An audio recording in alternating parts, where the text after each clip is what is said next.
27 April সকাল 11টা, Rana plaza ধসের তৃতীয় দিন। মৃত্যুকূপে জীবিত সন্ধান পাওয়া যায় শাহিনার।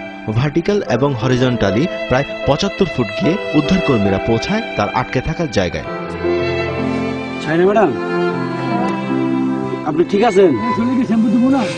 আমি তো ঠিক আছি, কিন্তু আমি তো বের হইতে পারতাছি। কোথায় বাজে বলেন তো আপনার?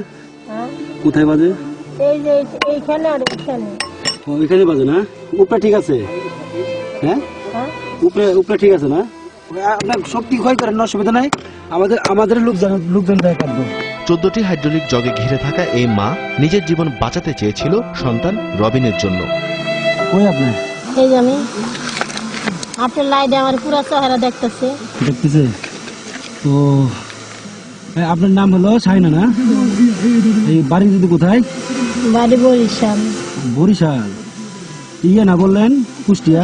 শ্বশুর বাড়ি। আপনার ছেলের নাম কি? আমার ছেলের নাম রবিন। রবিন, 1.5 বছর বয়স না? ভীমে আটকে থাকা 4 জন জীবিত থাকলেও 80 ঘন্টা পর শাহিনা ছাড়া বাকি 3 জন দুর্বল হয়ে পড়েন। কিন্তু হাল ছাড়েননি শাহিনা, লড়াই করে গেছেন মৃত্যুর সঙ্গে। আপনাদের জন্য আপনাকে আমরা জীবন দিয়ে ফেলছি, জানেন? আমরা কিন্তু আমি আপনাদেরকেও বলি না, আমি আর দুঃখ পাই, দেখেন আমার রক্ত বেড়ে গেছে, আমি বলি না থাক। আপনি অক্সিজেনটা মুখে নিয়ে থাকেন, হ্যাঁ, অক্সিজেনটা মুখে নিয়ে থাকেন। তারপরে একটু ধৈর্য ধরেন, হ্যাঁ, মনে সাহস রাখবেন। আমরা আপনি নিয়ে যাবো যে কোনো ভাবে হোক। আর ওই যে স্যালাইনের পানি দেওয়া আছে, আমার স্যালাইনের পানি খাইতে চান, ওটা সাদা পানি দেন না, আমার গলাটা শুকিয়ে যায়। সাদা পানি দেবো? আচ্ছা, সাদা পানি নিয়ে আসতেছে। আপনি ওই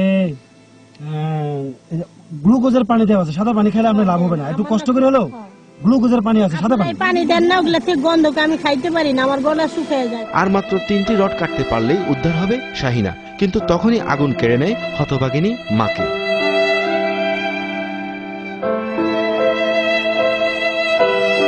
বহু কষ্টের পরও তাকে জীবিত উদ্ধার করতে না পেরে কান্নায় ভেঙে পড়েন 100 ঘন্টা অভিযানে অংশ নেয়া কর্মীরা। এমন ক্রিটিক্যাল, ওখানে শুধুমাত্র 1 ফিট জায়গা, প্রায় 70 ফিট দিয়ে আমরা ক্রলিং করে গেছি জ্যাক ট্যাক লাগায়। ওখানে কোনো পরিমাণ জায়গা নেই, একটা লোক দাঁড়ানোর কোনো স্কোপ নেই।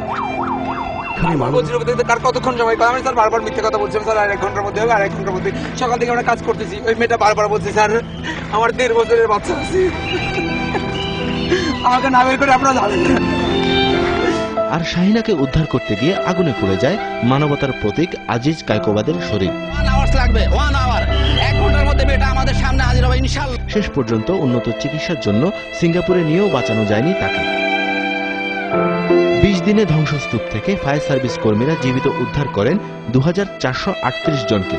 তবুও খুব কাছাকাছি গিয়ে শাহিনাকে উদ্ধার করতে না পারায় তার সন্তানের ভার নিয়ে কিছুটা কষ্ট হয়তো দূর করেছেন উদ্ধারকর্মীরা।